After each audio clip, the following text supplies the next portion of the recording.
Page 34. Unit 7. A Year in the Wild. A. Listen and read. This is a black bear. It lives in the forest. In the summer, the bear climbs trees and swims.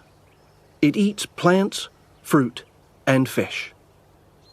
In the fall, the weather gets cool. The bear doesn't collect food for the winter. It eats a lot of food. It makes a den in the forest. Then it sleeps. The weather gets very cold in winter. It snows.